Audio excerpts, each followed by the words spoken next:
மகா கட்சி முனிவரே, நாம் அவசரப்பட்டு பகவானுடன் தீட்சை ஏற்றுக்கொண்டோம். 2 மாதங்கள் கடந்து விட்டன. இதுவரை எப்படியோ சமாளித்து விட்டோம். என்னால் பசி தாங்க முடியவில்லை. கச்ச முனிவரே, எனக்கும் அதே நிலைதான். வெயிலும் மழையும் பனியும் காற்றும் நம்மை வாட்டி வதைக்கின்றனர். என்னால் தாங்க முடியவில்லை. இப்பொழுது என்ன செய்வது? நாட்டுக்கு திரும்பி சென்று விடலாமா? வேண்டாம். பரதன் நம் இயலாமையை கண்டு கோபம் கொள்வான். அதுவும் சரிதான். பரதன் நம்மளை தண்டிக்கவும் கூடும்.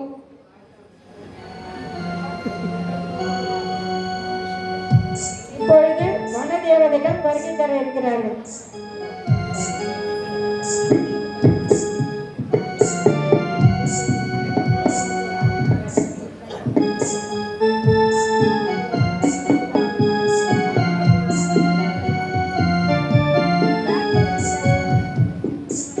முட்டாள்களே, உன்னதமான தவத்தின் பெருமையை உணராமல், உள்ளத்தின் ஆசைகளை அகற்ற முடியாமல், புலனடக்கமின்றி மரப்பட்டைகளையும் கிழிந்த ஆடைகளையும் அணிந்து கொண்டு சுத்தி திரிகின்றீர்கள். நீங்கள் யார்? நாங்கள் இக்காட்டில் வாழும் வனதேவதைகள். தேவதைகளே, நாங்கள் என்ன செய்வோம்? பசி தாங்க முடியவில்லை. பழங்களையும் காய்கிழங்குகளையும் உண்ண ஆரம்பித்து விட்டோம். குளிருக்கும் வெயிலுக்கும் பயந்து மரப்பட்டைகளையும் கிழிந்த ஆடைகளையும் அணிய ஆரம்பித்து விட்டோம். கிழங்குகளை தோண்டுவதற்கு கோல்களையும் வைத்துக் கொண்டோம். சாம்பலில் படுத்து உறங்கினோம். தவத்தின் புனித தன்மைக்கு நீங்கள் இழுக்கு. பொய்வேடதாரிகளை நாங்கள் மதிக்க மாட்டோம். போய்விடுங்கள். நிற்காமல் ஓடிவிடுங்கள்.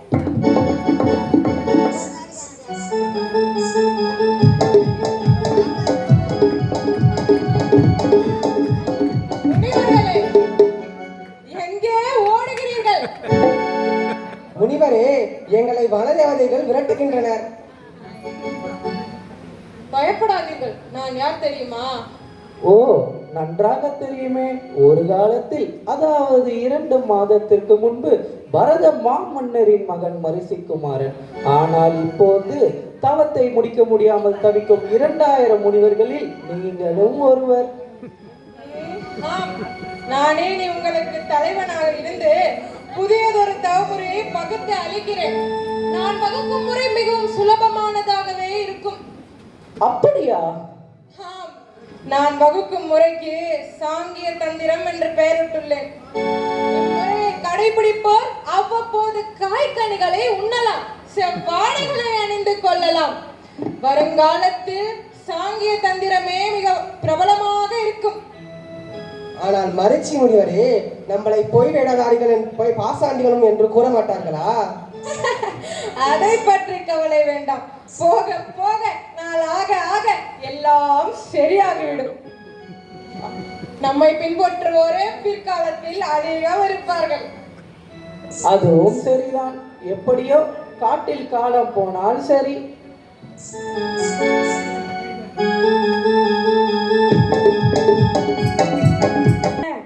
நபி வினபி ஆகியோர் வந்து வேண்டுகின்றனர்.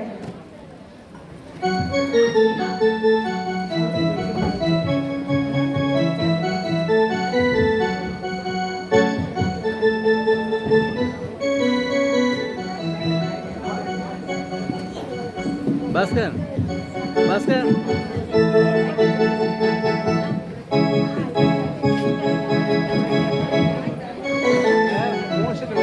லைட் முன்னாடி அதை எடுத்து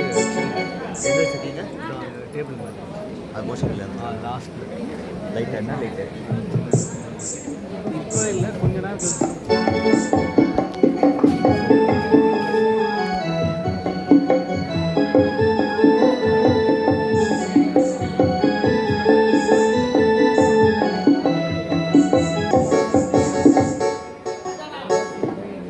தவத்தில் சிறந்த புனிதனே, உங்கள் திருவடிகளை நறுமண மலர்களால் அர்ச்சித்து வணங்குகிறேன். ஆதிபிரமனே, உன் திருவடிகளை நறுமண மலர்களால் அர்ச்சித்து வணங்குகிறேன். சுவாமி, தாங்கள் தீட்சை ஏற்பதற்கு முன்பாக தங்கள் குமாரர்களுக்கும் பௌத்திரர்களுக்கும் நாடு நகரங்களை எல்லாம் வழங்கினீர்கள். தங்கள் உறவினர்களுக்கெல்லாம் செல்வங்களை பகிர்ந்தளித்தீர்கள். நமி வினமி ஆகிய நாங்கள் இருவரும் உங்கள் மைதுனர்களாகிய கச்சன் மகாகச்சன் ஆகியோரின் மகன்களாக இருந்தும் அப்போது உங்கள் அருகில் இராமல் போய்விட்டோம். எனவேதான் இப்போது வந்துள்ளோம். சுவாமி, தாங்கள் அருள் புரிந்து எங்களுக்கு நாடு நகரங்களையும் இதர செல்வங்களையும் வழங்க வேண்டுகின்றோம். தவசீலரே, உங்களை நம்பி வந்துள்ளோம். எங்களை கண் திறந்து பாருங்கள். சுவாமி, நாங்கள் நெடுநேரமாக காத்திருக்கின்றோம். கருணை புரிய வேண்டும்.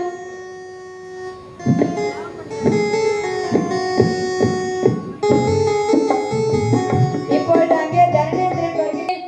தவம் இயற்றும் பகவானிடம் யாரோ தொந்தரவு செய்கின்றார்கள். நாம் உடனே மனித வடிவம் தாங்கி செல்வோம்.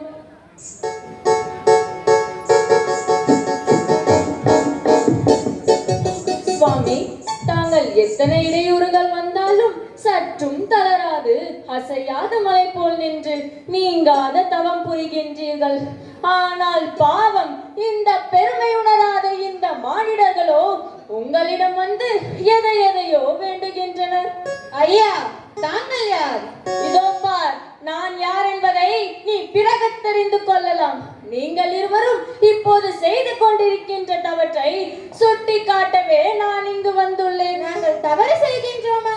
ஆமாம், அரச போகங்களை மட்டுமல்லாமல் தன் உடல் மீதான அனைத்து பற்றுகளையும் அறவே துறந்து அரும் தவம் புரிகின்ற பகவானிடம் நீங்கள் உங்கள் கைகளில் ஆயுதங்களை ஏந்தி வந்து நாடு நகரங்களை கேட்கின்றீர்கள். பகவான் எதையெல்லாம் வேண்டாம் வேண்டாம் என்று விலகி வந்தாரோ அதையே நீங்கள் அவரிடம் வேண்டும் வேண்டும் என்று கேட்கின்றீர்களே, இது தவறு என்று உங்களுக்கு புரியவில்லையா? இல்லை, தவறு என்றுதான் தெரியவில்லையா? உங்களுக்கு நாடு நகரங்கள் வேண்டும் என்றால் தற்போது நாடாளும் மன்னர் பரதனிடம் வணங்கி வேண்டி பெற்றுக் கொள்ளலாமே. அதை விட்டு தவ முனிவர்கள் தங்கும் இக்காட்டிற்கு ஏன் வந்தீர்கள்?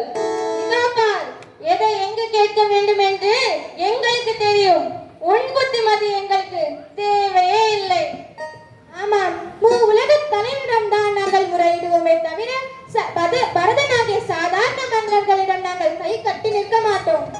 பகவான் எங்களுக்கு சிறிதளவு செல்வத்தை கொடுத்தாலும் அதை பெரும் மகிழ்வோடு ஏற்றுக்கொள்வோம். மற்றவர்கள் எங்களுக்கு மலை போன்ற பெரும் செல்வத்தை கொடுத்தாலும் அதை ஏற்பது எங்கள் மனதிற்கு ஏற்றதல்ல என கருதுகிறோம். ஆஹா, உங்கள் தன்மான உணர்வு வியக்கத்தக்கதே.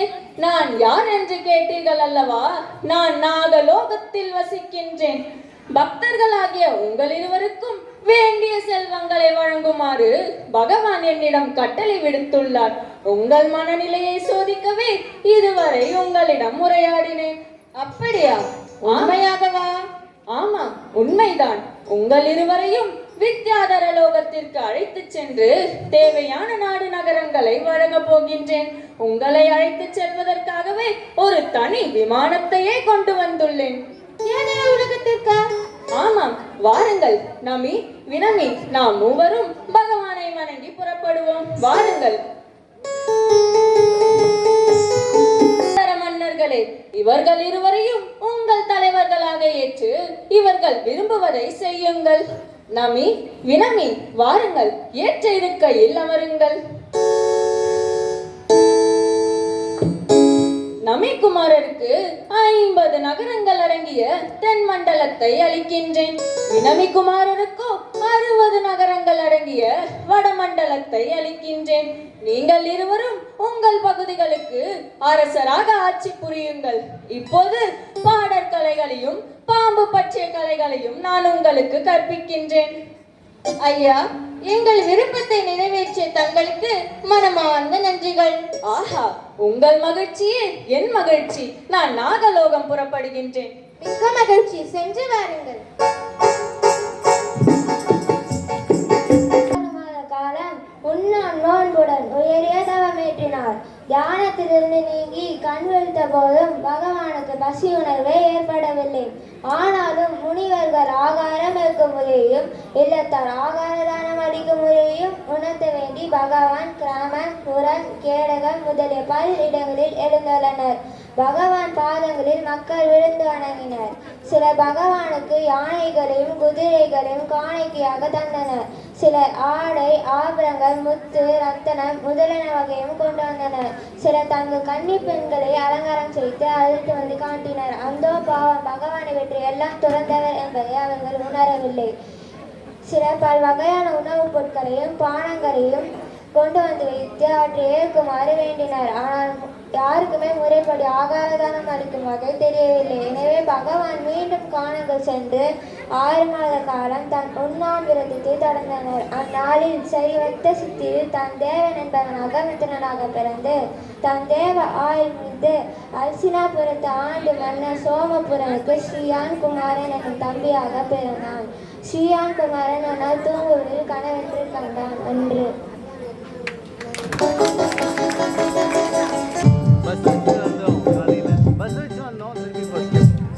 அண்ணா, நேற்றிரவு 2ஆம் யாமத்தில் அற்புத கனவை கண்டேன்.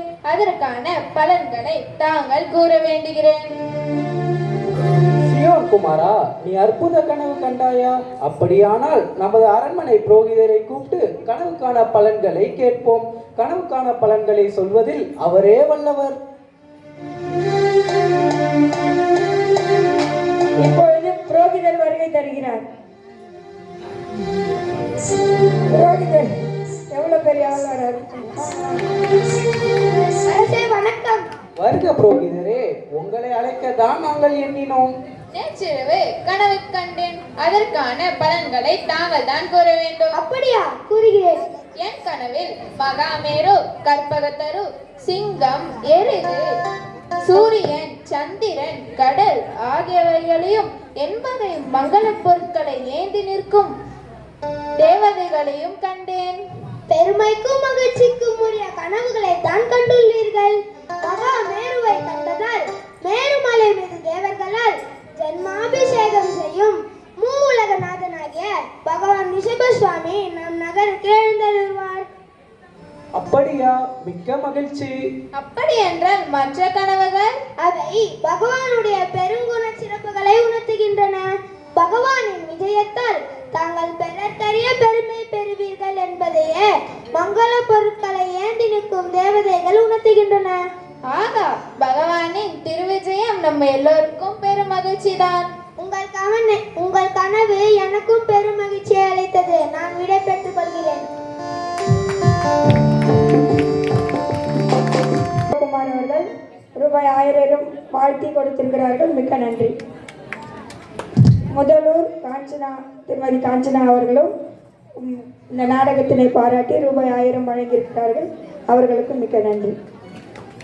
அண்ணே, நாடகத்துல நடிக்கிறவங்க எல்லாம் எப்படி அருமையா நடிக்கிறாங்க. ஆனா பார்க்க தானே ஆளே இல்ல, குறைஞ்சிட்டே போறாங்க. ரொம்ப கஷ்டமா தான் இருக்குது. நம்ம வர வர சேர் கூட காலியாகினே போகுது. பரவாயில்ல, நம்முடைய கருத்துக்களை நம்ம சொல்லுவோம். அதுல 1000 பேர்ல 100 பேர் மாரிமுத்து பாட்டி மன்றம்னா கூட்டம் அதிகமா இருக்குண்ணே. நம்ம ஆளே இல்லைண்ணே. காலத்தின் கோலம், அது நம்ம எதுவும் சொல்ல முடியாது. மாரிமுத்துனா என்னன்னு பார்த்தா ஃபுல்லா சேர் ஃபுல்லா இருக்கும், நின்று கூட பார்ப்பாங்க. நம்முடைய ஆதிநாதர் கதையை நம்ம சொல்றபடியே சொல்லுவோம். 100 பேர்ல ஒரு ஆளு கேட்டா கூட அது நம்ம ரொம்ப சந்தோஷம். கண்டிப்பா அடுத்தது கதையை பார்க்கலாம். பார்க்கலாமா? சொல்லுங்கம்மா. நிகழ்ச்சியை பாடல் மூலமாக பார்ப்போம். நாம இப்போ சேயன்குமார் பகவானுக்கு ஆகாரம் அளித்த நிகழ்ச்சியை சொல்ல போறேன். பகவானின் ஆகாரத்துக்கு மக்களுக்கு அதை பத்தி தெரியாததால மீண்டும் காட்டுக்கே சென்று விட்டார். திரும்ப ஆகார தானத்துக்கு வந்தாருமா, வந்தாரு. திரும்ப ஆகார தானத்துக்கு வந்தாரு. 6 மாதம், ஆமாம் 6 மாதம் தவத்தினை இருந்து மீண்டும் ஆகாரத்தினை மக்கள் அறிய வேண்டி நகரத்திற்குள் வருகிறார். அப்படியா? மீண்டும் 6 மாத தவத்தினில் 6 மாத தவத்தினில் கழிந்ததே மிகு பசி தாகமில்லையே, கழிந்ததே மிகு பசி தாகமில்லையே. மேன்மையாம் தியானத்தில் தோன்றிட பெண்ணொழில் மேனியும் ஒளிந்திட்டதே, மேனியும் ஒளிந்திட்டதே. ஆண்டிட்டனத்தினா புறந்தன்னை சிறப்புடனே அரசன் சோம பிரபனே, அரசன் சோம பிரபன் அவன் தம்பி சேயன் குமாரனே கண்டிட்டான் அறியதோ கணவன்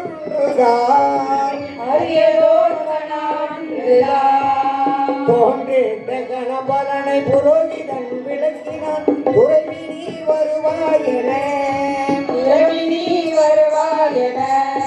துள்ளியே மகிழ்ந்தனவே அவருள்ளம் சிறப்புடன் தொடங்கினார் ஏற்பாடுகள்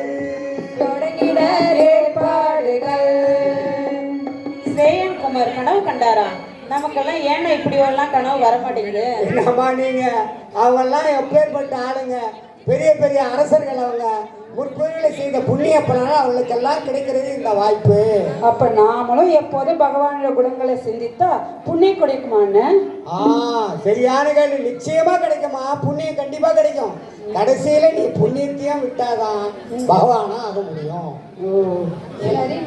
அப்புறமா சொல்லுங்க. கேளுங்க, சொல்றேன். என் வகை மங்கள பொருட்களை கனவிலே பின்புற தான் காணவே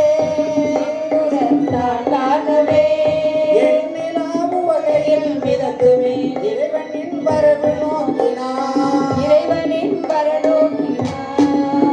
வைகாசி வளர்பிறையில் திதியில் தான் வாமன் ஸ்ரீ உணவேற்றனை வையகத்தோரன் நாளை அட்சய திருதியாய் வணங்கியே தாம் போற்றின உணவளித்த பேரெண்ணி சேயனோ மருந்தனோ உம்பரும் வாழ்ந்திட்டன உத்தம தானத்தை பெருவேந்த பரதனம் உளமாற போட்டிட்டன உத்தம தானத்தை பெருவேந்த பரதனம் உளமாற போட்டிட்டன ஓ அப்படியாண்ணே. அட்சய திதி அன்று நம் கருப்பஞ்சாறு கொடுத்து கொண்டாடுகிறோம். முனி பிம்பத்துக்கு பாவனையில் ஆகார தானம் கொடுத்து நாங்க கூட அம்பத்தூர் கோயில்ல அட்சய திதியை சிறப்பாக கொண்டாடினோம். நீங்களா கொண்டாடுங்களா? எல்லா இடத்துலையும் கொண்டாடுவோம். தமிழ்நாட்டிலே நம்முடைய எல்லா ஜனாலயங்களிலும் அட்சய திருதியை சிறப்பாக கொண்டாடி வருகின்றோம். அப்புறம் பகவானின் சிறப்புகளை கூறுங்களேன். சொல்றேன், கேளுங்க. சொல்லுங்க. 1000 ஆண்டுகள் அருந்தவம் காட்டில் சாதனை 1000 ஆண்டுகள் அருந்தவத்தால் காட்டினில் அடைந்தன சாதனை அங்கொரு வாரத்தில் அடைந்தன வாலறிவுதா அப்படியாகப்பட்டது. பாங்குயர் பங்குனி திங்கள் நவமியில் பார்மிசை கல்யாணமே பகவனை பணிந்தே தேவர்கள் புரிந்தனர் பார்போற்றும் கல்யாணமே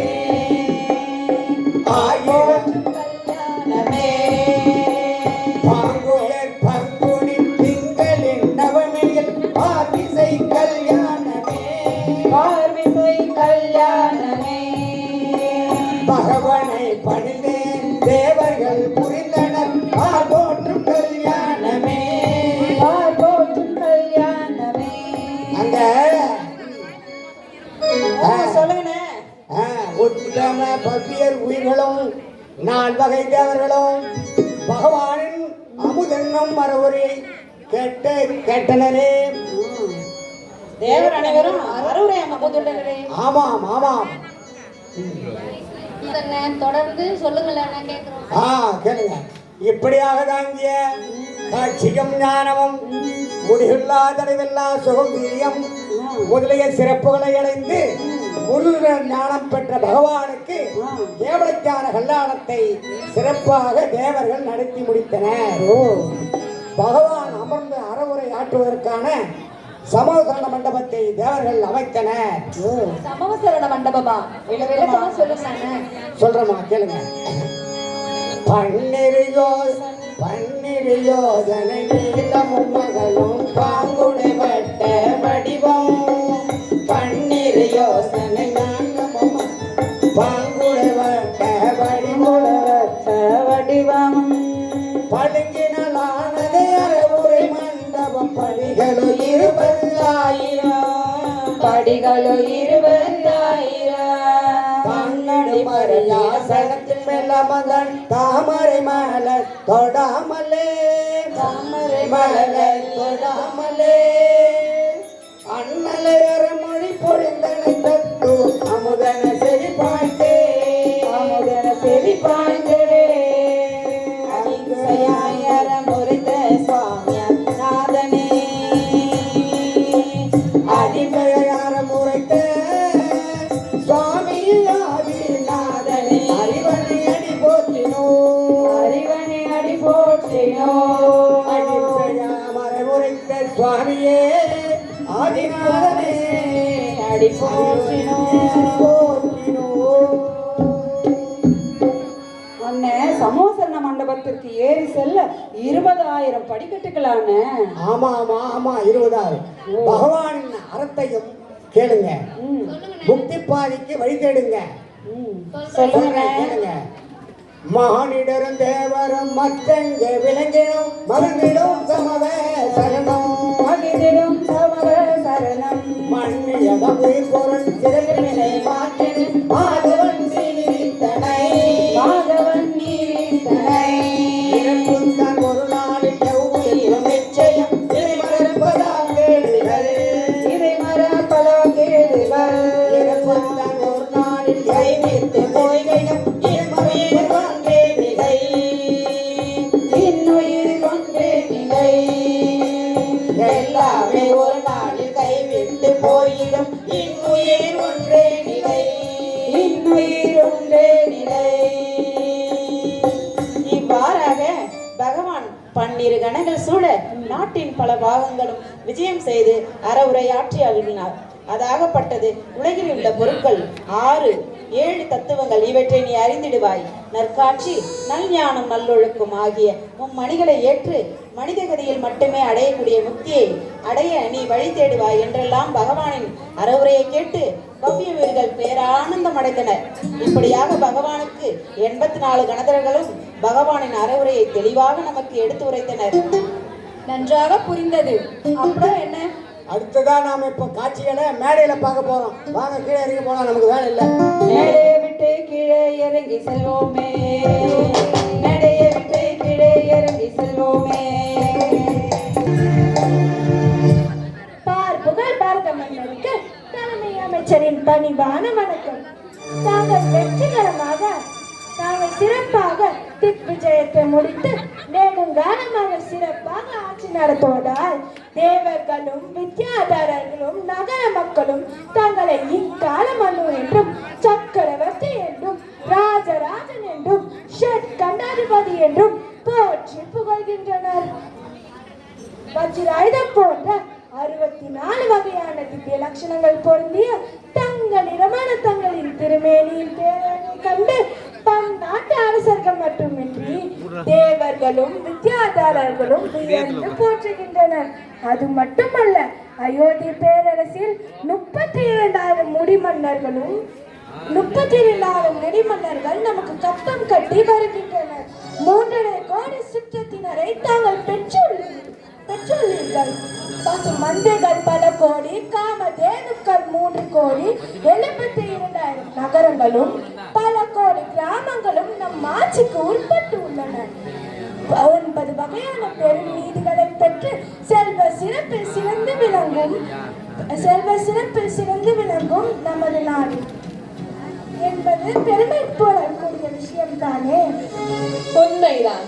அவை பெரியோர்களே, அமைச்சர் பெருமக்களே, செல்வத்தின் பயன் ஈதல் அல்லவா? எனவே நம் நல்வினை பயனால் பெற்றுள்ள மாபெரும் செல்வத்தின் பயனை தகுதி வாய்ந்த மற்றவர்களுக்கும் பகிர்ந்தளிக்க விரும்புகின்றேன்.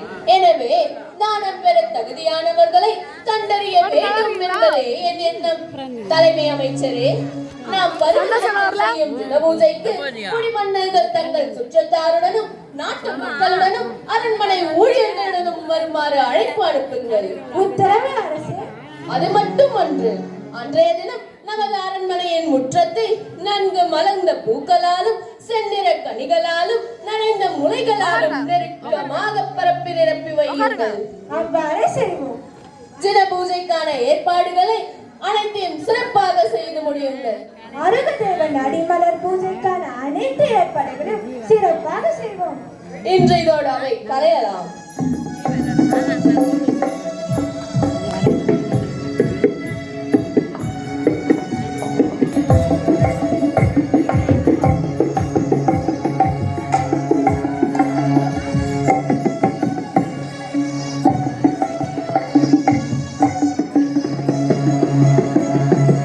பொன்னூர்ல என்ன இந்த ஃபங்க்ஷன் பண்றீங்க?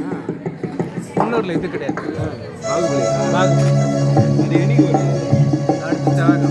வர செவ்வாய் இல்லாம அடுத்த செவ்வாய்.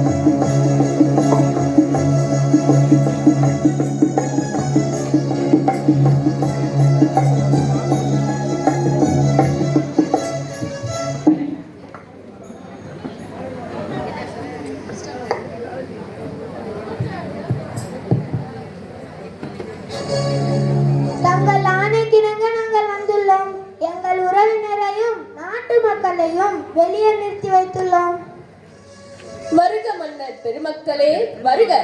உங்களை தவிர வேறு யாரேனும் வெளியில் நிற்கிறார்களா? ஆமரசே, எங்களுடன் வந்த மக்கள் சிலரும் முடி மன்னர்கள் சிலரும் வெளியில் இருக்கின்றார்கள். அவர்களையும் உள்ளே வர சொல்லுங்களேன். சரி அரசே.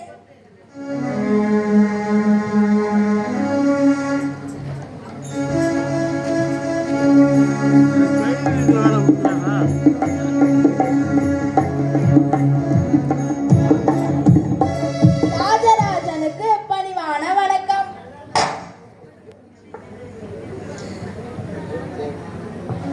ஷட்கட்டாதிபதி அவர்களே, நீங்கள் அனைவரும் முன்பே உள்ளே வராமைக்கு என்ன காரணம்? ஷட்கண்டாதிபதி அவர்களே, அரண்மனை முற்றம் மலர்களாலும் இளந்துளிர்களாலும் நினைந்த முளைகளாலும் நிரப்பப்பட்டிருந்தனர். அவற்றை மிதித்து உள்ளே வந்தால் ஓரறிவு ஜீவன்களை வதைத்த பாவத்திற்கு ஆளாவும் என்று எண்ணியே உள்ளே வரவில்லை. எனினும் தாங்கள் உள்ளே வரக்கூடாது, உள்ளே வருமாறு கூறவே நாங்கள்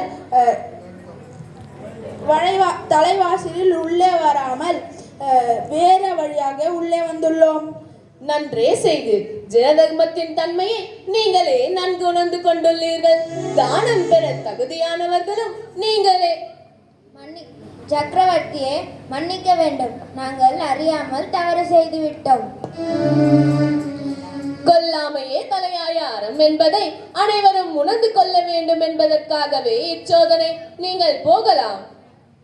அருளுங்கள் மன்னா.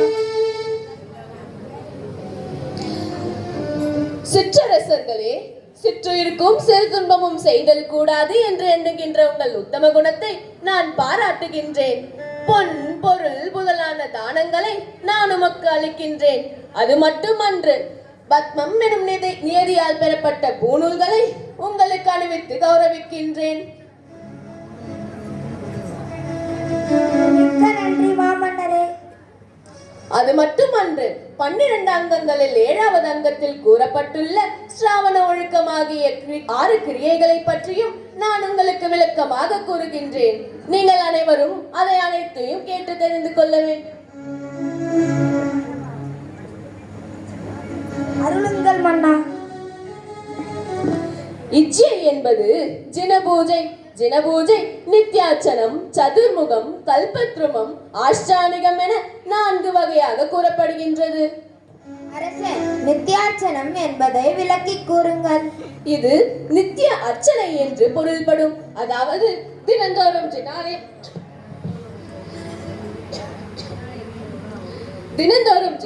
சென்று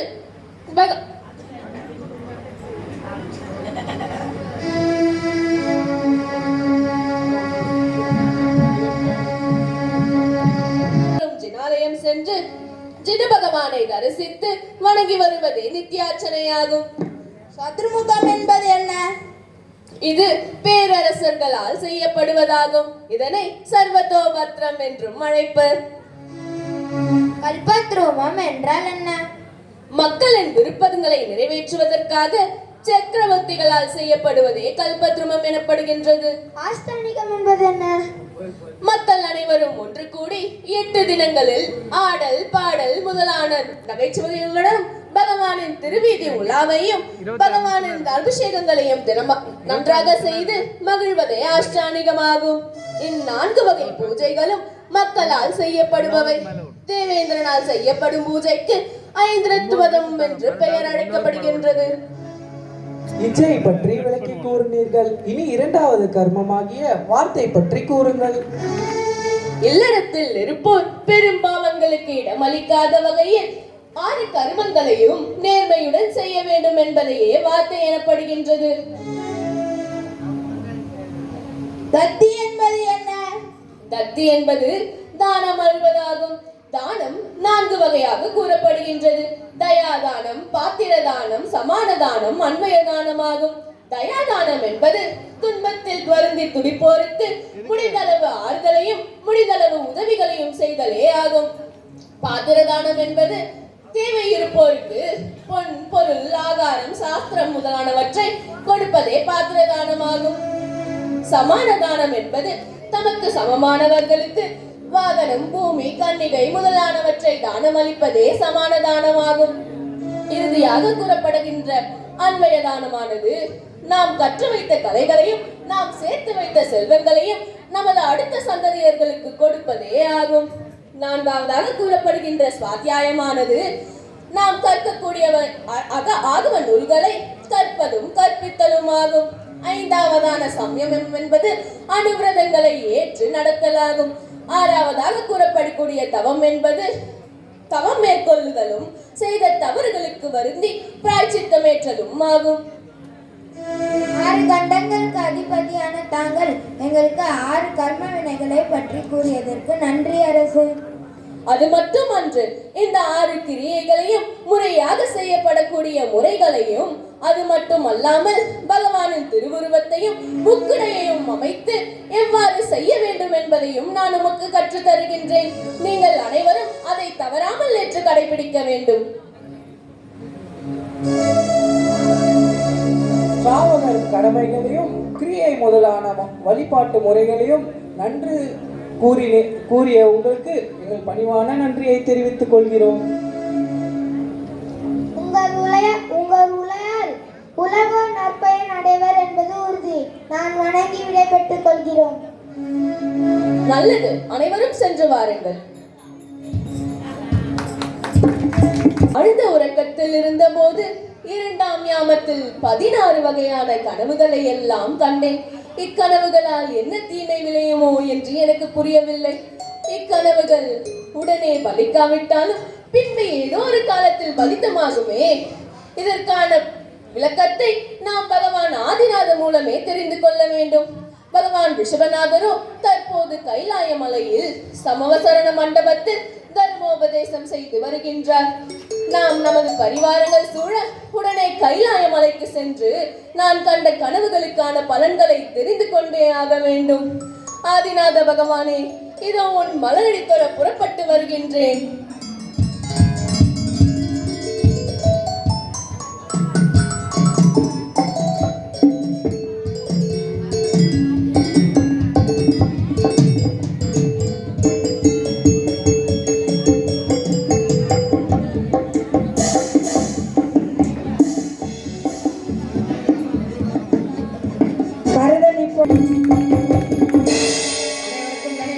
பொன் குற்றம் சொல் குற்றம் எதுவாக இருந்தாலும் எங்களை